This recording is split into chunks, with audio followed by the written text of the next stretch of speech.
going here. I want to introduce Justin Hall. He's one of our organizers, and he's going to be talking to you guys about response-ready infrastructure. So, everybody sit back and enjoy.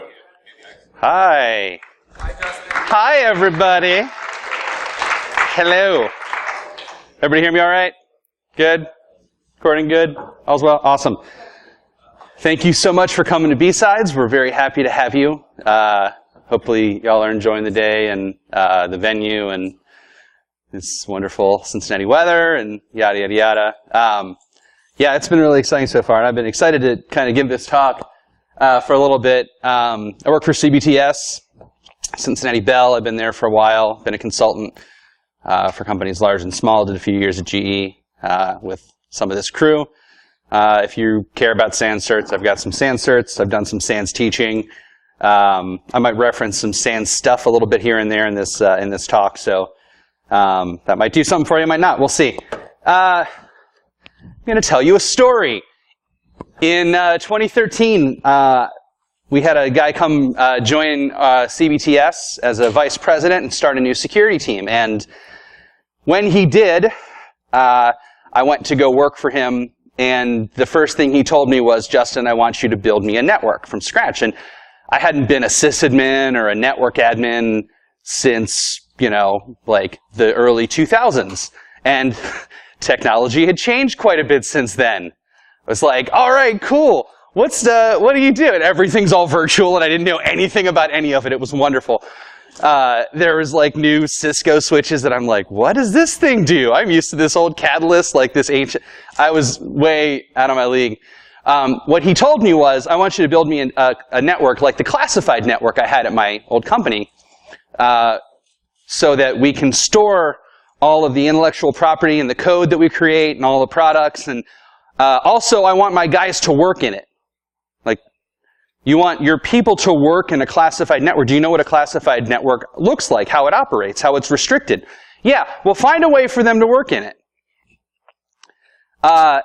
And we kind of went back and forth a little bit on requirements. Ultimately, we decided that this network was to be purpose-built to be resilient to attack, because the types of adversaries that we were going to be investigating and uncovering things about that would target us, we knew they would target us. We would need to be able to be resilient to those types of attacks, those tactics that they use. And so it was a very interesting challenge. And I want you to sit back and think, if you were asked to build a network, and I'm talking it was greenfield. It was, literally there was nothing there. There was an empty spot in a data center. Fill that spot in the data center with gear and stuff and make it a network and make it do this thing. And, at some point you're going to have 30 or 40 people operating inside this network. And it's going to host services and stuff for customers and blah, blah, blah. So think about how you would approach that challenge. What's the first set of steps you would take? What are the things that you would start buying? What type of technology would you go research? Who would you go research it from? What vendors would you look at? What are the core things that you need to have? Start those wheels turning. I approached this because I'm a security consultant, and I've been a security consultant a long time, and so we use standards, right? We always point back to the standards. We say the standards are the thing. They say, NIST says, and, SANS says, and ISO says, and PCI says, so I'm going to go do what they say, right? So I considered some of these cool, standards and thought, what do they say about how a secure network needs to operate? And I went and got some lists of controls and said, okay, some of this stuff I can use commercial off-the-shelf products. Some of this stuff I can use open source.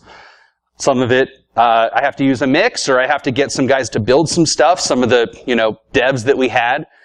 And ultimately, I have to kind of cobble these things together into a working network. This is what I expected it was going to look like. Right? Because I'm building from scratch. Right? It's got to be super easy. We'll have a bulk of the controls in place day one.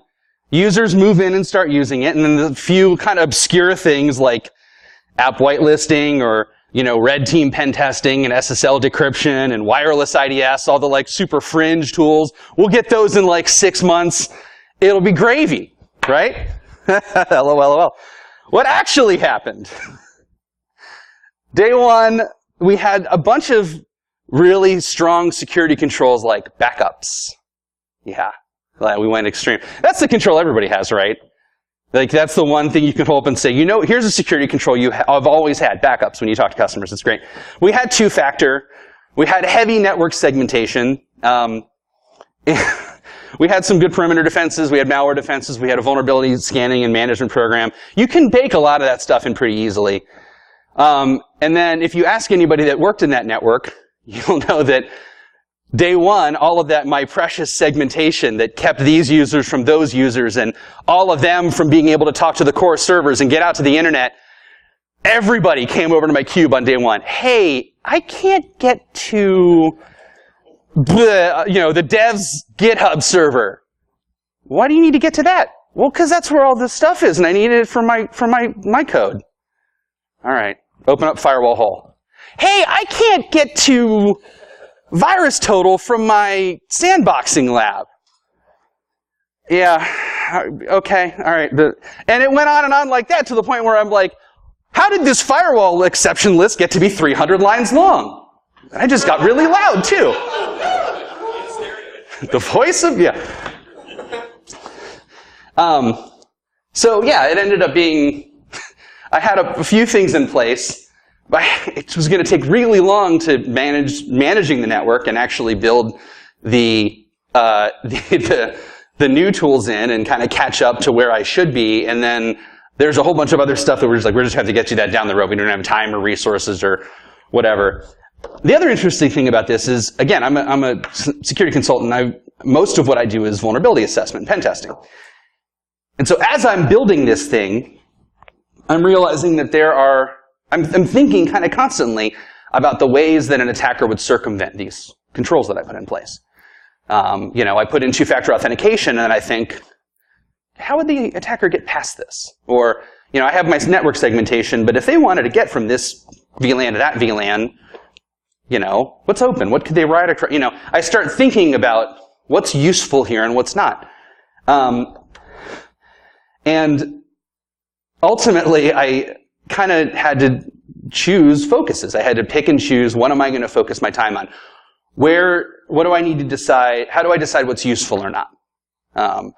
What's worthy of I have X amount of time to implement a control, to, operationalize it, to make it work with all the other things. What are the things that I should pour my energy into that's kind of most worthy?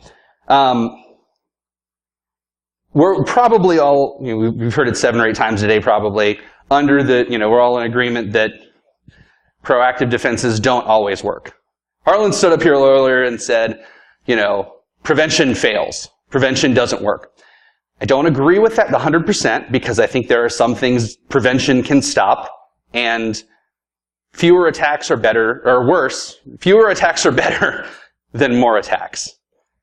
Fewer pieces of malware in my environment are better than more. I think we can agree on that too. But I also am totally fine with the assume you will be breached perspective, and I think it makes sense. You can slow some attackers down. You can stop some opportunistic attackers. Ultimately, the adversaries that I was charged with defending against, you're not going to stop. If they want in, they're going to get in. So this changes the way that you deploy these controls.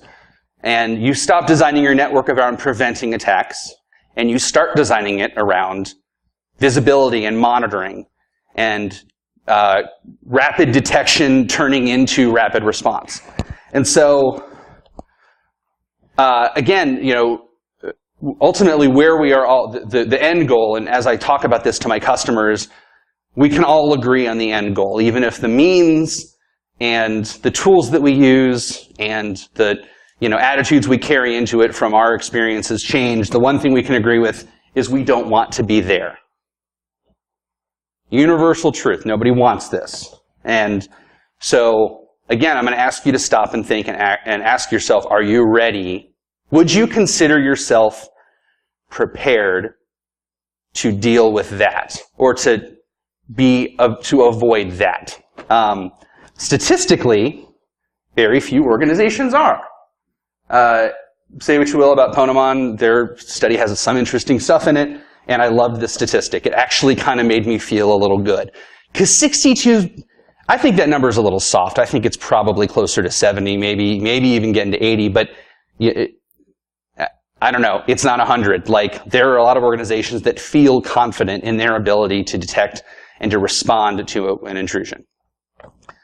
But not many are watching, they're all totally aware that they're not watching their environment fully to determine if they have been breached. And I don't think that that's acceptable, given the threat landscape, given today, and, years and years and years of public, breaches and more of them happening every year. When interesting data is so easy to steal, and attackers are so common, and the tools and the techniques that they use are so easy to acquire and to learn. But again, what I found out, actually, I guess I've been, again, as a consultant, it's awesome as a consultant. It's so great. I don't have any responsibility. I can show up at your door and tell you everything you're doing wrong, and then I get to leave. And I don't have to do anything else. I can just be like, here's my report. Later on. Have fun with all that, It's fantastic. Now, when I get a lot of our customers that I have done, year after year assessments with, it's fun because I get to watch them grow. It's like watching my kids grow up. And I've learned to appreciate the things that I tell someone to do. It's hard to implement. How many of you guys have done a vulnerability scan in the last year? Of your own stuff, at home or at work? All right. Throw out some of the top findings that your vulnerability scanner has found. That you're like, just anything. Anybody willing to admit? SSL vulns, yes. Yes. I have written so many bloody reports that are like, you really need to fix your invalid certificates. All of your certificates that are throwing errors when customers... And in the back of my head, I'm like, I don't really care about... Nobody cares about this. This is not the thing that's going to get you breached, right? But again, so yeah, I'm so used to telling customers, here are the things that you need to care about. Here's the things you have to absolutely go fix. All of them I've discovered in this process of building this network, they were all very, very hard. I have been thinking kind of lately about how other industries handle this problem. My dad was an industrial systems engineer. He built machines that go on assembly lines, and he designed the machines themselves. He designed the code that ran them. He basically, like in the process of creating the SCADA industry, set me up really to have a job for the next 40 years. And it was very nice of him. I don't know if it was intentional, but he used to show me the machines. He was, man, we got this Windows 95 box in here, and it's on the internet. It's fine. It just gets really easy to, connect to remotely with this VNC service I have set up. But what I learned kind of thinking about, how did they do it? They have, his industry has a standards body, the International Electrotechnical Commission, IEC, and they have a standard that describes safety instrumented systems. They have a set of baseline processes and controls and a bunch of substandards that have been written that are specific to certain industries like nuclear and industrial and whatever, that describe a set of baseline technical controls that you put in place to detect and prevent catastrophic problems. And everybody does it. Everybody. You go into any, shop floor, manufacturing plant in America and probably all around the world, and you will see this same set of controls in place. Because they know, okay, well, there's this hazardous material, and if there's a leak, we better find a way to detect that leak. Because if it leaks, people are going to die, and I'm going to go to jail. So I should find a way. And everybody has universally accepted these standards and implemented them. Now, most of these standards were written in the late 90s, which is kind of crazy if you think about it. That's just when they all sort of figured out, oh, we should probably build something like this. But they did, and everybody does it, and it's crazy. And I was talking to him about it, and he's like, yeah, we always put that in place. It is foundational in what we do. And I don't think our industry can say that, and I think that's a little sad and scary. Now, granted, the IT industry has existed as it, in its current state, just a couple of decades, much, much, much younger than you would see in, industrial manufacturing. But every computing environment in the world is not designed to detect anomalous activity. We don't have a standard like that. We have some standards that tell you technical controls, but hell, I mean, go read NIST 800-53. There are 177 mandated controls in there. I mean, even if you go to SANS CSC, there's 20 categories, and 20 is a little easier to swallow, but they all have sub-things that they require. So the 20 turns into 177 eventually. So, again, what I've been thinking about is what should our standard be? What are the baseline things that we need to have in place? And mine is not anywhere close to a standard, but I have an idea, a list that I've been talking about with folks in the industry. And we at CBTS have been calling it a response-ready infrastructure, an infrastructure that is, my boss, Mike, coined this term 5 or 6 years ago, and we've been sort of spitting out what we think it might look like ever since. Again, if we are going to come up with a baseline set of controls or processes that we absolutely have to have, technical stuff that we bake in, understanding that we're going to eventually get breached. Understanding that we need to have something in place to prepare for that breach. How can we as an industry kind of move towards this set of standards? So before I dig into that, I want to kind of give us a problem to solve, so we're all kind of on the same page. Little snort alert here. You see this show up? Again, we've talked. You've heard, John and Coleman both kind of talk about network-based alerts and how to handle them and the triage and analysis process. And I want you to think again. You see this alert show up on your, in your IDS. What do you do? Take yourself in your head through your steps. What are what's the first thing that you go check out? And I'm going to point to Mitch down here and call him out. Mitch is a fine event analyst. Mitch, what's the first thing you do with this alert? Validate the SIG, check for maliciousness. Who the hell is that IP? Yeah. Well, all fantastic answers, yeah. Sure, yeah. Look at the PCAP. Yeah. Okay. Now what... That is, of course, what Tony would do. Cleveland. What are the tools, what data sources, what people, what processes do you have to have in place to take those actions? Because it's a given that you can go grab a PCAP from somebody, but hope to God you got that PCAP and it's, it hasn't been wiped off the sensor's disk or it's not corrupted. And those are small technical problems of one piece of one type of investigation. So again, I want to talk a little bit broadly about this. I've always seen incident responses about answering questions, right? Who owns this system? Where does it physically exist? What kind of important data is on that system? Who is entering and leaving my network perimeter? Another question, like what did the user click on that link? Do I know that they clicked on the link in the phishing email? Do I know they opened the attachment? What systems on my network have this registry key or have this file in the file system? Which of those are talking to this IP address at this minute? That type of thing. I'm not sure. The makeup of this room, you're going to have a lot of analysts. You're going to have a lot of security staff. You may have some management. If you're management, you and your team should be able to answer those kinds of questions.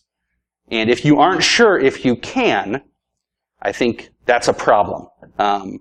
Because that is the responsibility of a security organization, in my opinion. I'm going to talk about a couple of non-technical things real quick before we jump into the meat of this. You need people, I think, obviously. if you're a small organization, again, I've worked with small ones and big ones.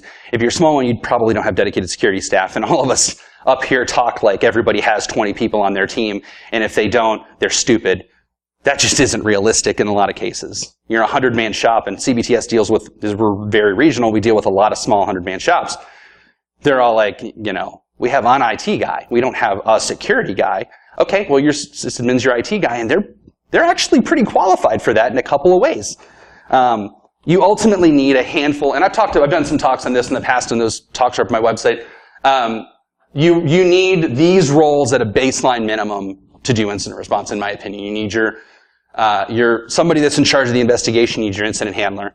You need someone who is actually doing the analysis work, taking in the data, making decisions. That loop that John talked about a little bit earlier, ingest data, analyze, get output, take that data, figure out, oh, what do I need to do with this thing I just outputted? Okay, take that back into the analysis process, lather, rinse, repeat.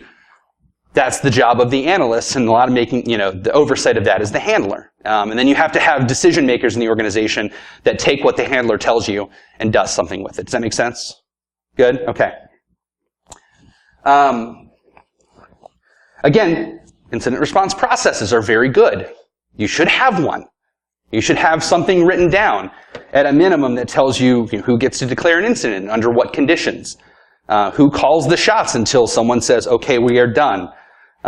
Your process should probably contain some stuff about, whose responsibility is it to conduct each piece of the investigation, to make those decisions, what questions should you have answered, and then how do you answer them, and who gets to answer them, and those types of things. But again, we're not really covering that type of stuff. I want to talk about technical controls and defenses to have in place. And I have 8. I had 7 at one point, and then the last time I gave this talk, somebody suggested another one that was a fantastic idea that I had totally forgotten, so I added an 8th one. And we're going to use the NIST 800-61 Computer Security Incident Handling Guide. Again, if you want to know, what's my incident response process? What should it look like? How do I go through this? NIST published this fantastic guide that is totally free and has a lot of great information, and I'll have a link to it at the end. So these are the phases of an investigation. You may have heard something similar. Maybe you grew up in DCAR, detect, contain, analyze, remediate. Maybe you grew up in SANS, and so yours is preparation, identification, containment, eradication, recovery, lessons learned, whatever. They're all basically saying the same type of thing in a couple, 4 or 5, 6 blocks.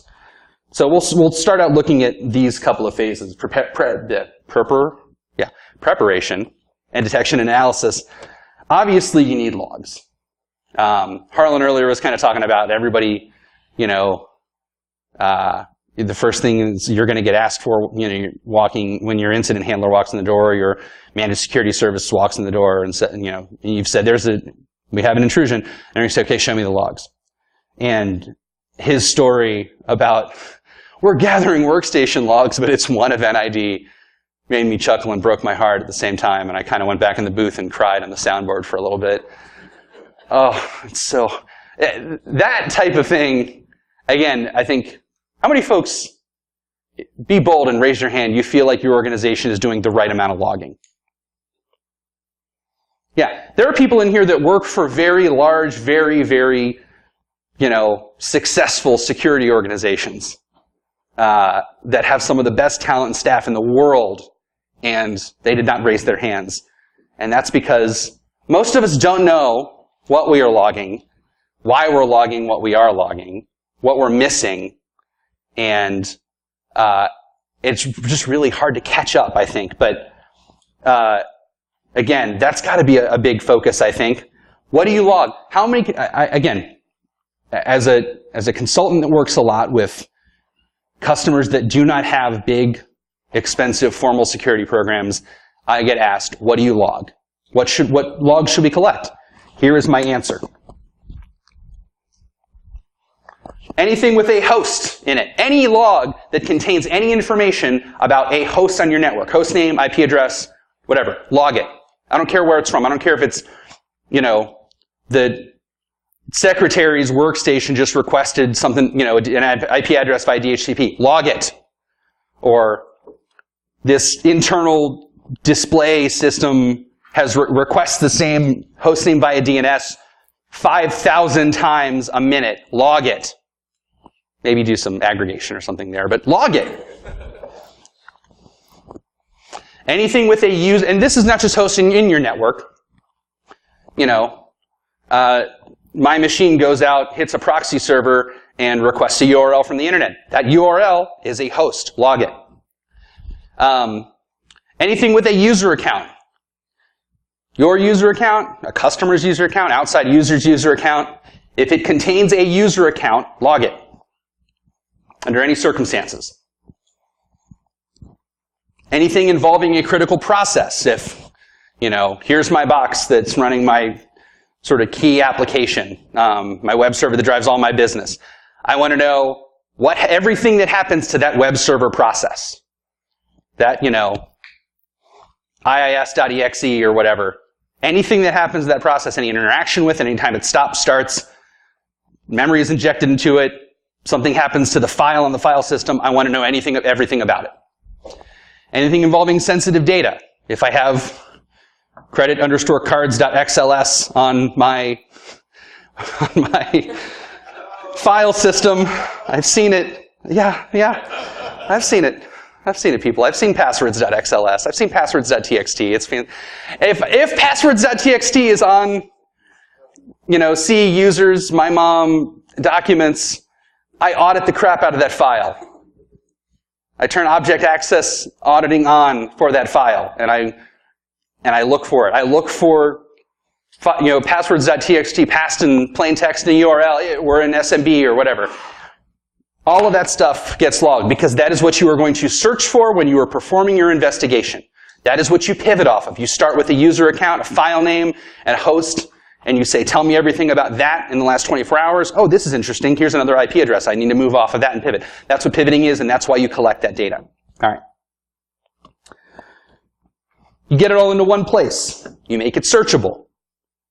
You make it accessible to the people who need access to it. You know, that's Splunk, that's Elk Stack, that might be a bigger SIM that you've got. Again, you're trying to answer questions here. What did X host do on my network in the last Y time period? What did X user do on my network in the last Y time period? That type of thing. Because a lot of times you might not have, you know, bulletproof data that's beginning your investigation. Maybe you have a kind of a garbage IDS alert that is the beginning of your investigation, and you don't really have a good way to confirm it. And so you're doing those types of broader queries. Not every investigation is this slick, I'm Sherlock Holmes and I answered, you know. All right, item 2 is indicators, the things that drive your detection. I can't do a whole lot better than Coleman just did talking about it, so I'm not going to try. Just, you know, I don't know who it was that asked the question. I think it might have been Reeves, asked the question about stale indicators and, you know, what to do with older data. Managing that data is incredibly important. And again, if you were, you know, out taking a leak when Coleman was talking, go back and watch the video. You know, he has a lot of very interesting things to say. Again, you have network-based indicators. You want to manage those. And your host-based indicators, I think a lot of people, it's funny, in our organization, I was talking to Harlan as he was leaving, and I feel like our region, we have a lot of people who care and are very smart about network stuff. And Harlan's kind of a host-based guy, as he kind of said in his talk.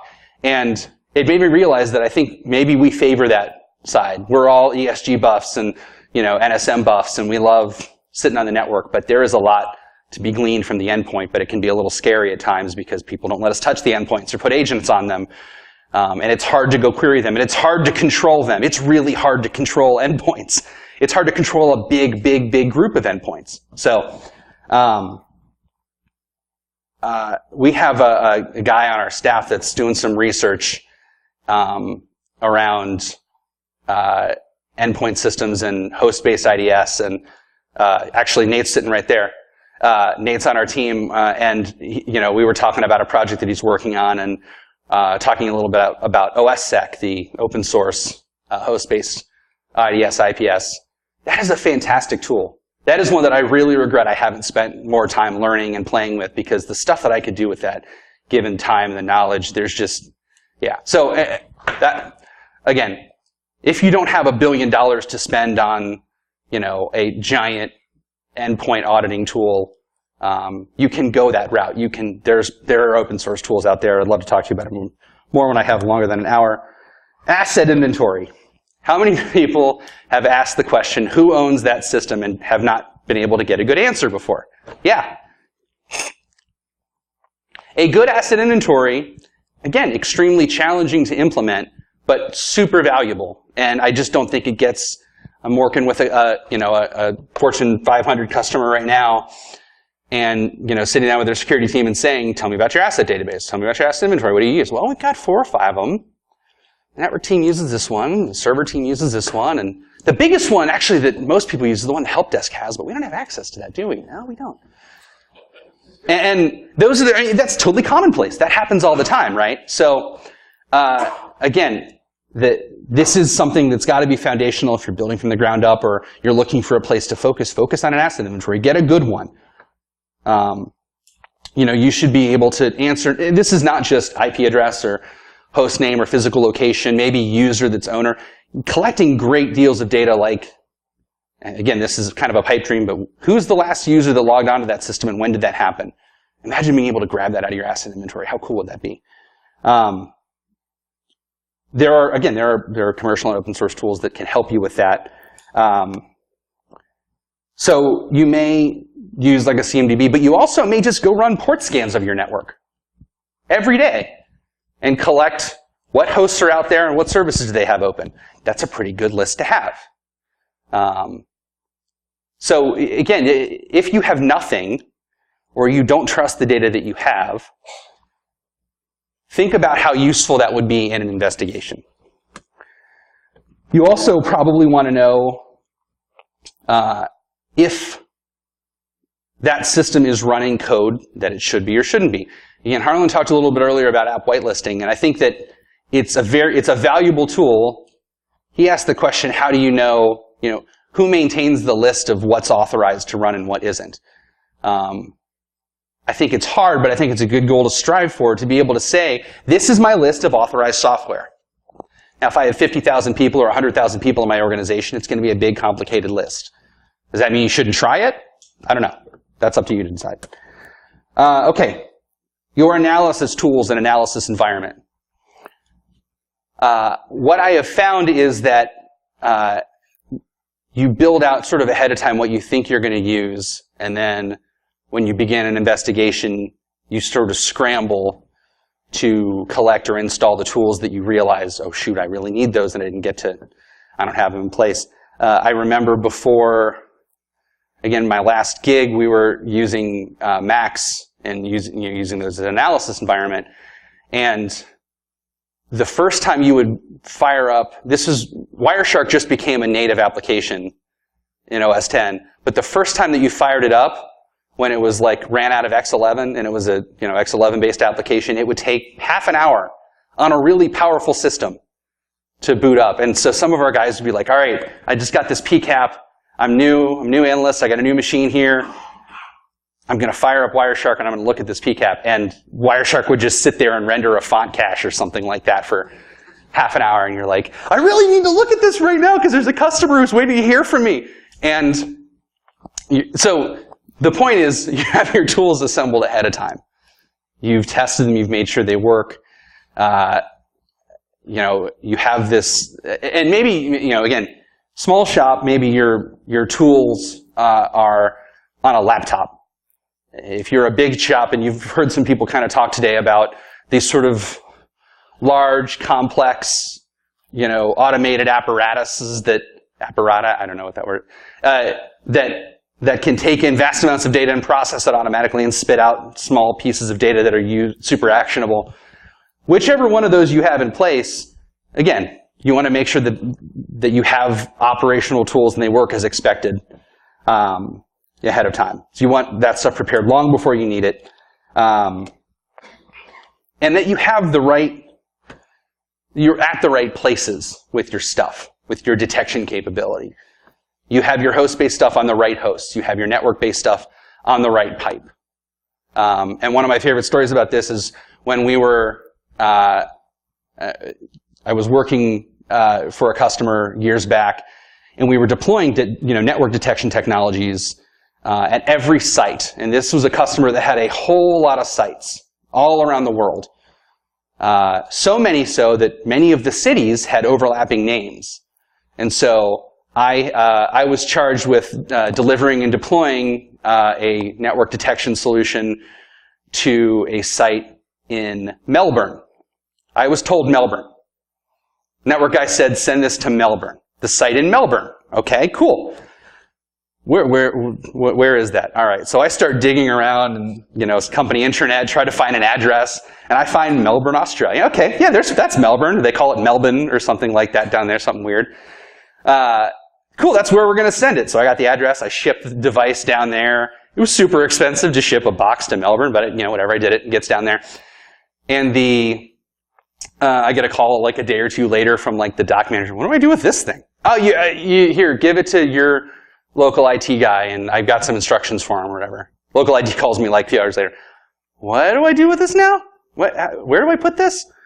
Your perimeter, your site, network connection comes in, internet connection comes into router. Router goes to this goes to internal switch, that type firewall, whatever. Okay. Well, why do you want this? Well, you have you're a very important site and whatever. You have like 5 people here. Turns out Melbourne, Florida was actually where the IDS was supposed to go. And no questions asked, I could have left it there and it would have been fine. Nobody would have said like, Justin, why did you send that to the other continent? But yeah, so again, we've learned that we need to make sure we've identified what are the critical network connections to monitor and are we monitoring them. Data center links. It's very difficult when you have a big, large, complex network, but it's worth the effort to try to map that stuff out and understand what are the important connections. Where's my user internet traffic going? Where's traffic going to key servers or key applications, that type of thing. Similarly, you need to make sure that you have the privileges in place to get to the data that you need. Because your team may not be running all of the tools that you are going to be using during your investigation. You may be relying on sysadmins to collect data for you or get you access to applications that can give you data. You have a network team, and that network team owns your VPN servers. And you're like, well, I need to be able to get my VPN servers to see those logs and see who's logging into the VPN. And I don't have that data. And there's a breach going on. And the guy that can give it to me is in Aruba or something right now. You don't want to make that scramble. All right. So up to now, we've been talking a lot about visibility, how to see things, how to understand what's going on in your environment. And so if you can do that, I think you're in better shape than most organizations. Cool. All right. The next stages that I want to talk about, containment, eradication, recovery. What do you do after you've figured out everything there is to figure out about your attacker and what they've done and what they're after? Access controls. How do I stop someone from doing something on my network? On the network, on an endpoint system, with a user account, with a piece of data, how do I put blocks in place when I need to put blocks in place? Is that my responsibility? Is that some other team in my organization? Again, you may work in an organization that's very reactive about this type of thing. That as soon as they detect the attacker, they want to block them immediately. Many of you have learned the hard way that that's sometimes a bad call, because the attacker will just be right back in, but they'll be coming from a different address. So, but there is a time and a place, I think, to establish, to kick the attacker out. But that is different based on what industry you're in, legal ramifications, shareholders, who's in charge, what they've taken, what the attacker's doing. It is not there is no simple answer to this, and anybody who says so is trying to get you to buy their book. So, again, this is a good, but again, process stuff, forget it. Technical controls. What access controls do you have access to? Can you stop stuff at a proxy? Can you put in firewall rules or router ACLs? Can you stop stuff on an endpoint? That's even better. Can you do both? Yeah. Talked about network, talked about endpoint. have a gold image. Okay, I'll ask it. How many people in here, your organization does not have a gold image for workstations or servers? All right. That's okay. That's all right. I guess it's 2015. Yes, it's commonplace. It's easier now with like VM templates for servers. That's been a godsend for a lot of organizations. But that's something that you can get to. But being able to reimage back to a known good state, no matter what, has been fantastic. I think a good turnaround for a lot of organizations, not just from a security perspective, really from IT operations too. So you want to have your gold image in place. All right. Communications. 2 more items here. Communication. Do you have a way to communicate with your incident response team, with your security team, with your operations and network folks? It sounds, you always feel like you're talking about spycraft when you're like, the attackers will monitor your communications. They will. Some of them will. So you want to have a way to communicate with your incident response team that's out of band. So, that might be just start up a Slack instance or, Skype or GChat or something like that isn't going to hopefully be intercepted and used by the attackers. And again, set that up ahead of time. You want that in place before, so you can jump on it kind of as needed. Incident tracking. Do you have a way to document the intrusions that you are investigating and learn from them? There is a wealth of information to be had from your incident handlers, your event analysts, the people that are doing your investigations. Not just the things that they are confirming, but the things that they are discarding. Again, John talked earlier about the value of false positives and what we can learn about them. And tracking that data in a system, having a human sit and write, the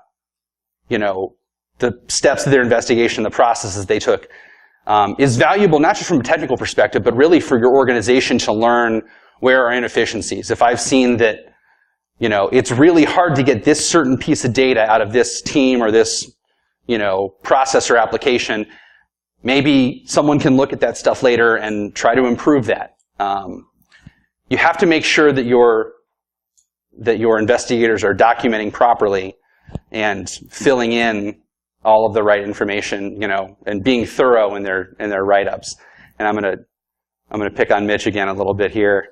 We were doing training of our analysts at one point, and I was bringing up I'm going to look at this ticket that was, responded to by superstar analyst Mitch Gonthier, and I was like, I know he's a super sharp guy, very, very thorough in his investigation process. He's going to have fantastic write-up on everything he did, and I brought it up, and it was 2 characters. It was a B and a 9 for benign, because it was a false positive.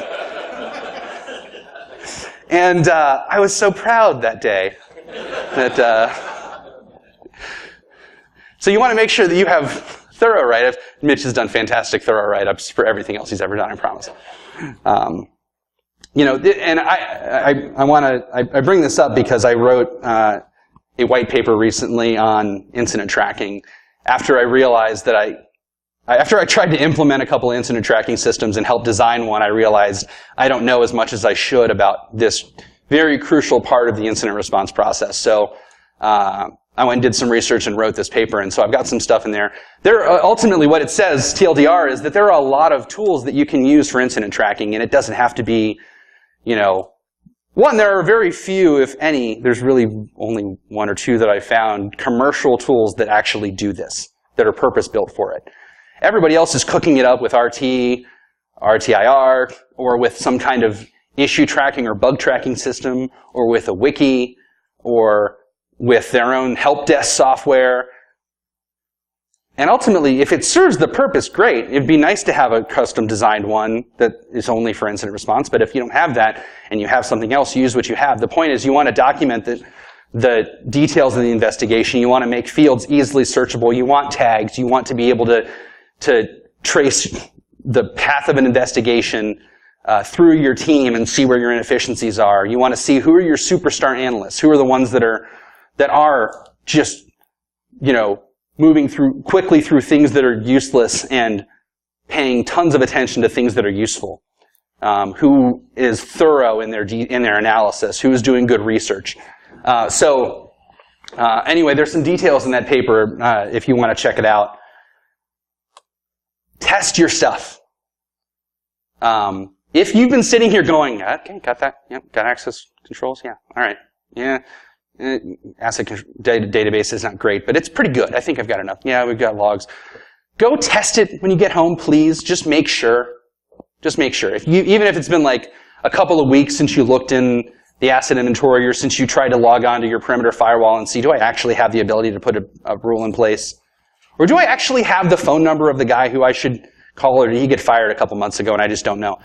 Make sure you have, and do those checks a couple of times a year. It feels a little crazy and redundant, like you're being super, paranoid.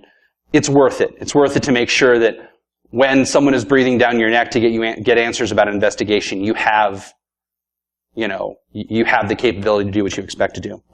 So now, let's go back to this alert, and once again, think about all the things that you need to have in place to investigate that alert.